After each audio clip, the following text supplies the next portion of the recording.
Halo teman-teman, selamat datang di channel Pucin Novel Audio. Jangan lupa subscribe ya.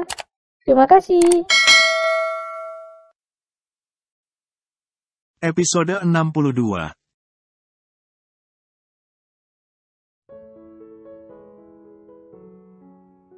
Smooth Tuing, batin Widi maupun Septi nyaris di waktu bersamaan. Keduanya kompak langsung menahan tawa hanya karena ucapan Pak Haji tersebut. Dokter Andri yang juga memakai masker putih layaknya Widi, berangsur mengembuskan napas pelan melalui mulut. Ya sudahlah. Kami ke dalam dulu. Nisa, ajak Ibu Widi ke dalam, ucapnya. Nisa yang sempat bingung, langsung menurut, menghampiri Widi kemudian mengajaknya. Sudah, ikut saja, bisik Arum sambil mendelik ke sang adik. Widi yang tak kalah bingung, berangsur mengangguk paham. Ia mengambil 3 buah jeruk dan juga 2 buah belimbing jumbo dari kantong yang ia bawa dan memang pesanan Arum. Ya sudah aku ke dalam dulu, nanti Mbak nyusul ya. Aku mau ngobrol. Dek Widi, masuk ke dalam hati saya saja. Bagaimana, jadi istri ketiga saya pastikan kamu jadi yang paling spesial. Sergah Pak Haji tak mau menyerah sambil menyusul, berdiri di depan Widi hingga wanita itu tak bisa melangkah pergi dari sana. Si Pak Gede memang pejuang cinta sejati, apalagi kalau ke janda cantik kinyis. Sudah tua saja seleranya masih selangit. Patut dicontoh ini, batin Septi. Diam ngefans ke Pak Haji. Bah, tegur dokter Andri angkat bicara. Yakin, ia akan diceramahi dan diminta menjauhi Widi. Pak Haji sengaja buru berkata, kita tukar tambah janda saja. Bagaimana, saya sama Widi, kamu sama yang ini. Yang ini namanya Septi, lebih gede, kan, mantep, yakinnya sambil menyodorkan Septi yang ia yakini juga mau jika dijodohkan dengan dokter Andri. Septi ini punya tenaga sekuat badak sekaligus banteng, walau tubuhnya enggak lebih seksi dari gajah. Jadi, kalau kamu mau istri pekerja keras dan cocok diajak banting tulang sekaligus hidup susah, Septilah jawabannya. Septi orang yang sangat tepat buat diajak hidup melarat. Pak Haji masih berusaha meyakinkan sekaligus promosi Septi. Kalandra, Arum, Widi, termasuk Ibu Fatima sudah langsung menahan tawa mendengarnya. Pak Gede, bisanya, promosi kok bikin banting harga, sebal Septi sambil melirik sebal Pak Haji. Pak Haji berangsur menghela napas dalam sambil menatap Septi. Biasalah, Sep. Promosi tanpa bayaran ya kayak gini. Yang penting usaha syukur yang dikasih promosi, mau. Bukannya mau yang ada takut, sebal Septi. Dokter Andri sengaja berdeham lantaran ia hendak mengambil pembicaraan. Setelah sampai meminta maaf, mohon izin untuk bicara. Akhirnya ia berkata, daripada tukar tambah janda, mending mulai dari sekarang, banyak berdoa, mendekatkan diri kepada Tuhan sebelum ajal telanjur datang, tegas Dokter Andri serius. Kalau sama dia, jangan seserius itu. Sia, bisik Kalandra yang menjadi sibuk menahan tawa. Asal sama janda, katanya sakratul mautnya bisa didelai, Mas Andri. Sudahlah, harap maklum saja. Gini Pak Gede saya orangnya baik, kok. Enggak berabies juga, ucap Septi. Kok rabiesnya sampai di bawah, protes Pak Haji kepada Septi yang langsung ia tatap sebal. Menghela napas dalam, Septi berkata, yang penting usahanya dulu kan, Pak Gede.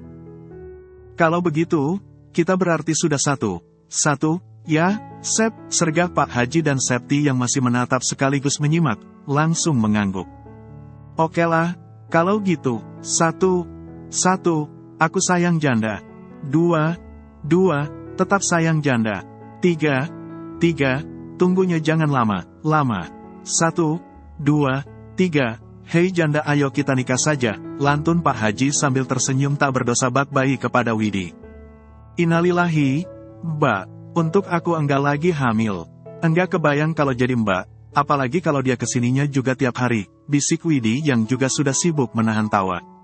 Jangankan ia, Dokter Andri yang awalnya tegas juga sudah mesem, apalagi Kalandra dan Septi, termasuk Arum, sudah terbahak lemasnya. Ya sudah, sini. Kamu duduk di sini, Arum merengkuh Widi, memperlakukannya bak bocah.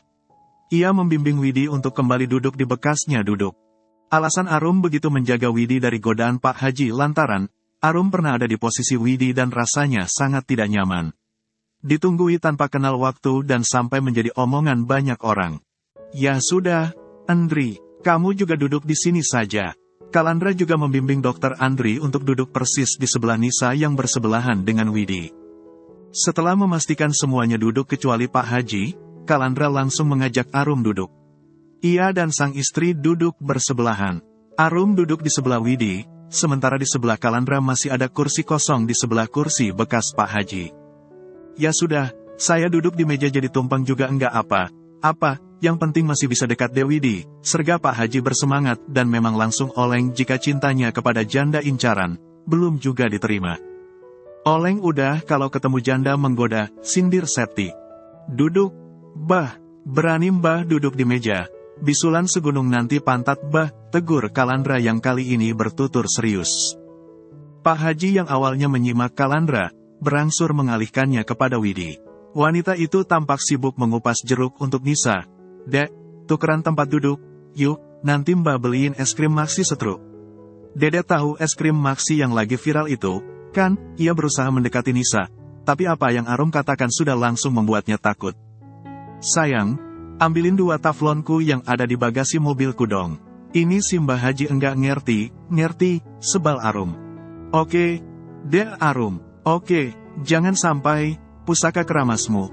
Maksudnya pusaka keramatmu, bikin aku mirip Fajar. Aku takut, tapi aku tetap sayang janda. Pak Haji buru duduk di bekasnya duduk. Janda yang mana? Terus Bu Fatimah bagaimana? Balas Kalandra. Di sebelahnya, Pak Haji tampak kebingungan melirik Ibu Fatimah maupun Widi. Pria itu terlalu sulit memilih. Ini sudah mau gelap. Loh, ucap Arum mengingatkan lantaran awal mula kedatangan Pak Haji yang membawa keluarga Ibu Fatimah ke sana, untuk potong tumpeng, syukuran tak jadi menikahnya antara Septi dan Fajar. Mirip masa depan hubunganku dan Dek Widi.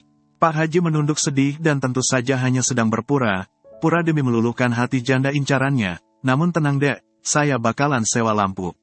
Lampu penerang masa depan, yakin Pak Haji kemudian. Alhamdulillah, enggak mempan, lirih Widi masih sibuk membuangi setiap biji jeruk yang ia suapkan kepada Nisa. Ya Allah, Dek, andai kita bisa bertukar tempat. Maulah disuapi gitu sebelum puasa Ramadan, rengek Pak Haji lagi. Ya sudah Mbah, tunjukkan pesonamu, tegas Kalandra yang kemudian berkata, pimpin doa buat syukuran enggak jadi menikahnya Septi dan si Pongah Fajar. Walah, oke, urusan ngaji, saya ahlinya. Pak Haji beneran bersemangat, sekalian ingin tebar pesona Kepda Widi. Mbak, itu tadi beneran enggak salah omong, di dunia ini yang namanya Fajar Pongah. Hanya satu dan itu mantan yang menipu aku, kan? Bisik Widi yang memang langsung buru memastikan kepada sang kakak. Arum nyaris tertawa, tapi ia juga buru membenarkan. Masya Allah, Bak, padahal ngakunya calon istrinya yang namanya Septi, mirip bidadari. Anak orang kaya dan orangnya enggak perhitungan kayak aku. Sudah janda, orang susah, kalau enggak kerja jungkir balik enggak bisa makan, perhitungan pinjam uang dikit diungkit, sok cantik. Balas Widi masih berbisik.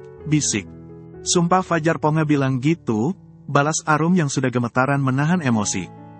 Sumpah, Mbak, nih kalau Mbak enggak percaya, aku simpan wa dari dia. Belum ada 2 hari, Widi buru mengeluarkan ponselnya dari tas selempang warna kuning yang dipakai. Ia langsung membuka wa dari Fajar yang baru saja ia ceritakan kepada Arum.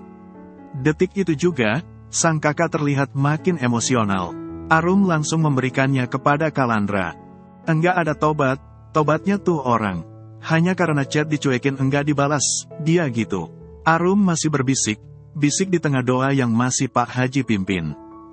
Kenapa enggak diblokir saja nomornya, balas Kalandra kepada sang istri. Kan memang masih ada sisa pinjaman dia ke Widi.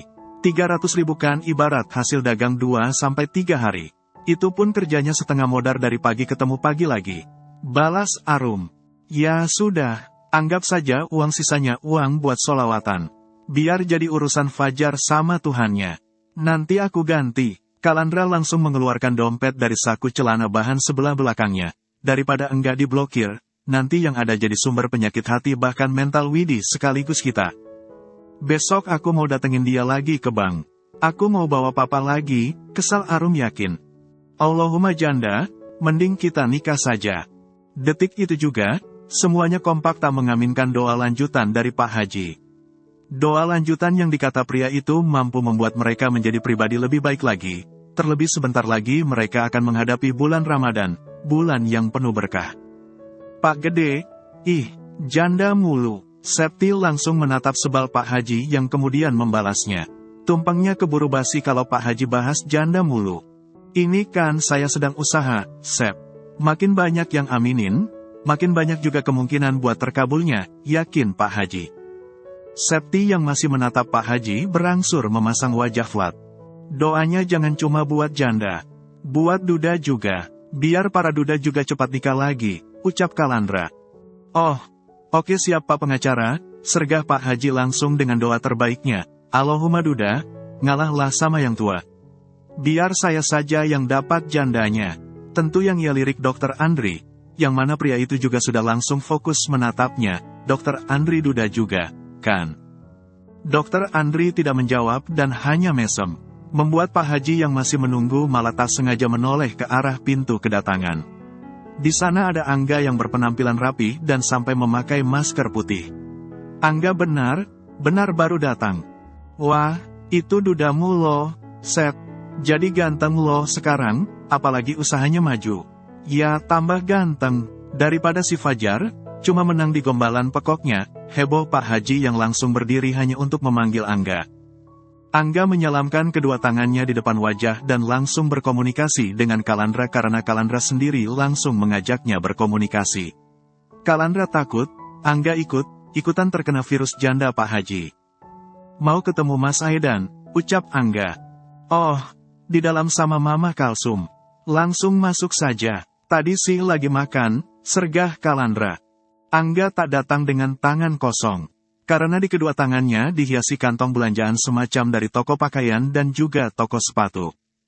Ya sudah, makasih banyak. Balas Angga yang langsung tersenyum semeringah menatap wajah di sana, kecuali kepada Septi. Benar hanya Septi yang tidak Angga lihat padahal dari semuanya, tubuh Septi yang paling besar. Mas Angga, ya, mentang sudah sukses, jadi sombong ke aku. Dalam diamnya, Septi mengakui, lepas darinya, Angga memang jadi jauh lebih keren dan tampaknya karena Angga juga sengaja merawat diri. Sayang, sudah mustahil buat balikan. Andai kami bisa balikan, dia punya usaha bahan gorengan, aku punya usaha es. Ibaratnya, kami ini yin dan yang, batin Septi. Belum sempat pergi, Aidan sudah terlatih lari membuat Ibu Kalsum kewalahan menyusul. Aidan mencari papahnya, tapi ketika Angga langsung menyapa dan berusaha menggendong, bocah itu tidak mau. Aidan langsung bablas lari menghampiri Kalandra, membuat Kalandra yang awalnya duduk, bergegas berdiri dan langsung menyambut, mengemban bocah itu erat. Nah, sini, kita bagi tumpeng. Sekalian gabung sini, enggak. Ini lagi syukuran Septi yang enggak jadi nikah sama Fajar. Alhamdulillah, ada yang enggak jadi nikah, kita dapat tumpeng berkahnya, heboh Pak Haji yang sampai meminta bantuan Ibu DPR untuk memotong tumpengnya. Yang motong tumpengnya ya harusnya yang enggak jadi nikah, Mbah. Ibu Kalsum berusaha memberi pengertian. Oh, iya, ya, lupa, nih, Sep. Pak Haji memberikan pisaunya kepada Septi. Wanita itu sudah langsung berdiri dan siap menerima pisaunya, tapi ia urung melakukannya, enggak usah potonglah. Langsung diseruduk saja tumpengnya pasti langsung hancur walau cuman pakai tangan kamu. Pak Gede, lama malah Pak Gede yang aku seruduk, kesal Septi. Arum sudah tertawa lemas dan meminta Kalandra untuk mengantarnya ke toilet karena ia nyaris pipis. Membuat formasi di sana tak lengkap lagi, apalagi Nisa juga sudah merengek kepada sang papa untuk segera memesan makanan. Dek, kita makan tumpeng saja, bujuk Pak Haji tapi Nisa sudah langsung menggeleng. Ya sudah, kita ke sana. Dr. Andri langsung pamit. Yuk, Bu, ikut, ajak Nisa yang sudah langsung menggandeng Widi. Loh, enggak boleh gitu dong, Dek. Jangan bawa jandaku. Panik Pak Haji sudah sampai berdiri. Namun, Widi memilih pergi menjadi bagian dari Dr. Andri. Acara syukuran untuk Septi mendadak kacau lantaran pesertanya termasuk Pak Haji yang menyelenggarakan bubar. Pak Haji lebih memilih mengejar Widi yang dibawa pergi ke tempat duduk sebelah taman dan memang masih ada di lantai bawah bagian depan. Ini tempat favoritnya Nisa, ucap Dr. Andri yang langsung kehilangan senyumnya lantaran Pak Haji datang. Makan dulu, baru lanjut ngobrol, bah. Anak saya sudah lapar, Widi juga pasti lapar apalagi seharian ini dia sudah sibuk keliling, ucap Dr. Andri berusaha memberi pengertian. Bah balik ke tumpeng dulu. Jangan rusuh di sini, kasihan ini anak kecil sudah kelaparan, ucap Widi lagi. Pak Haji tak memiliki keputusan lain, selain kembali. Di sana masih ada Angga dan juga Ibu Kalsum yang akhirnya duduk menjadi bagian dari acara syukuran. Ibu kamu sehat, kan? Tanya Ibu Kalsum kepada Angga yang duduk di sebelahnya karena pria itu sedang melakukan pendekatan kepada Aidan yang ia pangku. Alhamdulillah, Bu, semuanya sehat termasuk ibu saya, jawab Angga. Jujur, Ibu Kalsum ingin menanyakan kabar Anggun sekeluarga, tapi melihat Angga yang menjadi sangat santun dan tampak jelas tengah berusaha bangkit dari keterpurukan, ia menjadi tidak tega. Gimana rasanya setelah cerai dari Septi? Sergah Pak Haji yang baru datang. Septi yang tengah memotong tumpeng menggunakan pisau langsung panik. Lain dengan Angga yang langsung tersenyum puas. Alhamdulillah, lega, jawab Angga yang akhirnya juga bisa tersenyum lepas lantaran Aidan mau ia pangku. Mas Aidan ganteng banget, ya, lirihnya sengaja memuji sang putra yang ia pandangi wajahnya penuh rasa kagum. Aidan mengangguk, Papa Allah. Ibu Kalsum tahu maksud dari ucapan Aidan barusan. Bahwa bocah itu merasa ganteng mirip Papa Kalandra. Yang mana, Ibu Kalsum juga yakin, Angga paham juga maksud balasan tersebut. Melupakan balasan barusan, Angga yang sampai membelai wajah sang putra kembali bertanya, Mas Aidan sudah makan? Aidan langsung menggeleng, belum. Ibu Kalsum langsung melotot panik, loh, tadi yang habis satu piring siapa? Mbak Uti suapin. Tuh perut mas saja sampai sebuncit itu. Aidan yang tertawa geli malah berkata, Uti yang makan. Jawaban menyesatkan dari Aidan kompak membuat kebersamaan di sana kembali diwarnai tawa bahkan oleh Ibu Kalsum sendiri yang difitnah oleh si bocah. Ketularan Mbah Haji pasti ini, sindir Ibu Kalsum sambil menerima pemberian piring berisi nasi tumpeng lengkap dari Septi. Wah, keren berarti kalau saya punya pengikut tetap. Balas Pak Haji bangga dan mulai menikmati nasi tumpengnya. Kedepannya kamu harus jadi lebih baik lagi ya, Sep. Pemikirannya juga harus lebih dewasa apalagi kamu sudah punya anak. Contoh mama kamu beneran sudah patut diacungi jempol, ucap Ibu Kalsum sengaja memberi Septi saran. Iya, mamahnya janda istiqomah. Janda idaman, anaknya janda, ucap Pak Haji yang tak melanjutkan. Karena selain Septi sampai menjewernya, dari arah dalam, Kalandra menuntun Arum yang melangkahnya terlatih. Tatih. Bu DPR, De Arum sudah HPL apa gimana, kayaknya itu udah mau deh, ucap Pak Haji. Ibu Kalsum langsung ketir. Ia pastikan sendiri dan tampaknya dugaan Pak Haji memang benar. Itu kayaknya kontraksi dadakan gara Pak Gede ngelawak janda mulu, ucap Septi baru saja menyuguhkan sepiring nasi tumpengnya kepada Angga. Dimakan, Mas, jangan cuma dilihatin, sindir Septi kepada Angga. Iya, makasih, balas Angga yang mengangguk. Namun, semua perhatian tanpa terkecuali Septi sendiri, sudah langsung tertuju kepada Arum. Benarkah wanita itu melahirkan lebih dini dari HPL?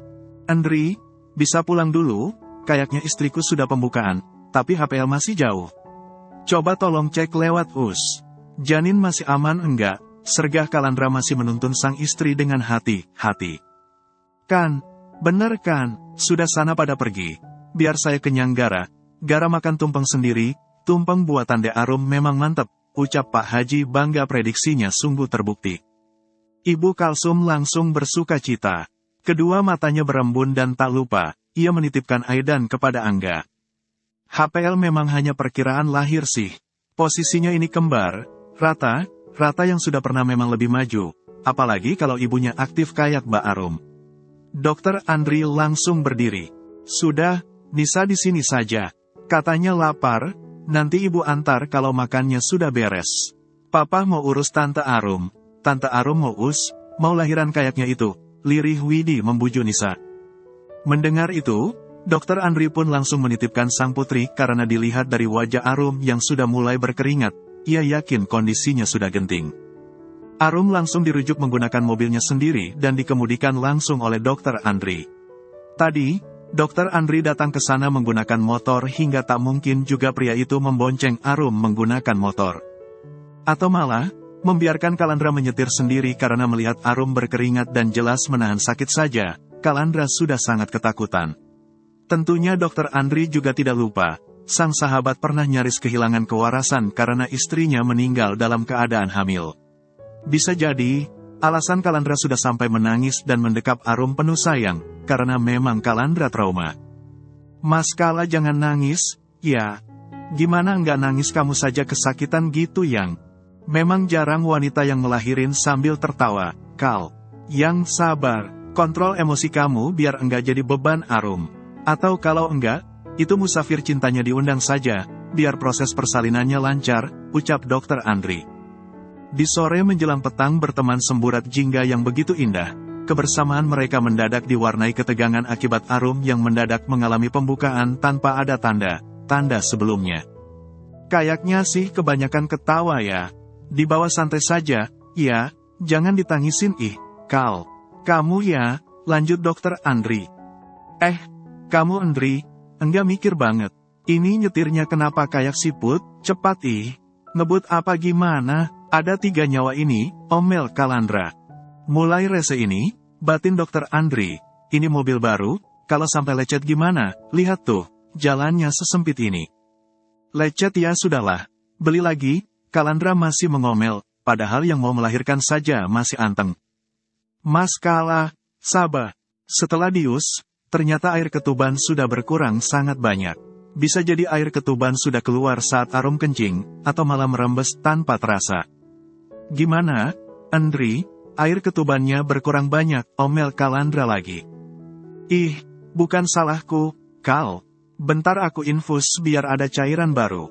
Dokter Andri buru meninggalkan ruang pemeriksaan US. Mas, jangan marah terus, tegur Arum dengan suara lirih. Takut yang, keluh Kalandra yang mondar, mandir gelisah tak sabar menunggu kedatangan Dokter Andri. Coba dilihat, pembukaannya sudah sampai berapa, ucap Dokter Andri. Kamu enggak usah lihat, ini mau langsung ke bidan saja.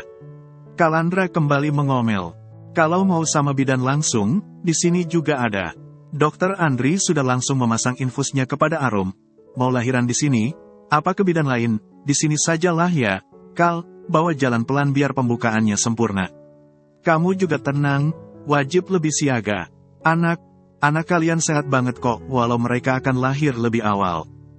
Sepanjang menyimak penjelasan Dokter Andri yang begitu sabar, Arum sampai takjub. Membuatnya sampai menghubungkan keadaan tersebut dengan rencana Kalandra yang akan menjodohkannya dengan Widi. Dan andai itu sungguh terjadi, Arum akan menjadi orang pertama yang memberikan restu. Langsung tuntun, Kal, pelan, ya. Dokter Andri memberikan botol infusnya untuk dipegang Kalandra. Aku mau siapin ruang persalinan. Bidan sama yang lain juga wajib siap karena ada 2 bayi. Secepat kilat ia sudah pergi. Arum sampai kebingungan karena suara lantang Dokter Andri sudah tak disertai penampakan orangnya lagi. Sekitar 5 menit kemudian, bersama Kalandra, Arum berjalan pelan menyusuri halaman depan klinik dan merupakan taman yang disertai kolam ikan berukuran kecil sekaligus panjang. 10 menit sekali cek ke ruang bersalin, ya. Aku urus pasien lain dulu, seru Dokter Andri depan pintu masuk. Loh, kamu sudah mau urus pasien lain, istriku piye, keluh Kalandra. Sebentar, masih keburu, kayaknya itu masih 1 jam lagi.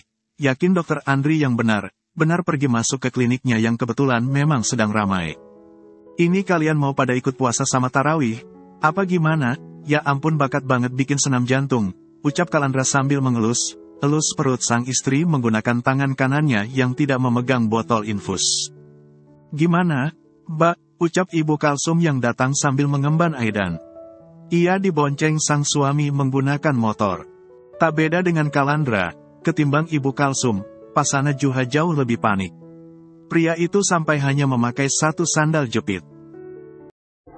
Bersambung dulu ya teman-teman.